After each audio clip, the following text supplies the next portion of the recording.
মাত্র $10 প্লেট। কে কে খাবেন চটপটি? তাড়াতাড়ি চলে আসেন, তাড়াতাড়ি চলে আসেন। চটপটির জন্য আমি কেটে নিয়েছি ডিম, টমেটো, পেঁয়াজ, ধনিয়া পাতা এবং কাঁচামরিচ। আর ডাবলিগুলো আমি সিদ্ধ করে নিয়েছি চটপটির মশলা এবং লবণ দিয়ে।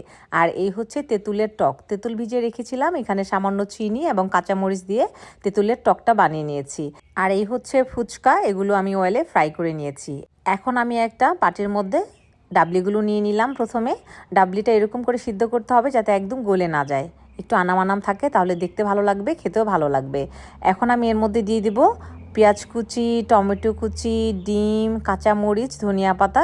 এগুলোই হচ্ছে চটপটিটাকে আরও বেশি মজাদার করে তোলে। সো এগুলো সব কিছু দেওয়া শেষ। এখন দিব আসল জিনিস, এই যে ফুচকা। ফুচকা ছাড়া কিন্তু চটপটি হবে না, এ কারণে অনেক অনেক বেশি চটপটির জন্য ফুচকা নিয়ে নিতে হবে। সো আমি ভেঙে ভেঙে দিচ্ছি এবং এখন দিয়ে দিচ্ছি তেঁতুলের টক। এই টকটা খেতে খুব ভালো লাগে। তেঁতুলের টকের সাথে একটু চিনি এবং কাঁচামরিচ দিয়ে দিয়েছি এবং একটু চটপটির মশলা, এই কারণে টকটা দিয়ে খেতে খুব ভালো লাগবে। এই তো আমি চামচ দিয়ে দিলাম, এই রেডি হয়ে গেল আপনার চটপটি। তাড়াতাড়ি $10 দেন আর চটপটি নেন।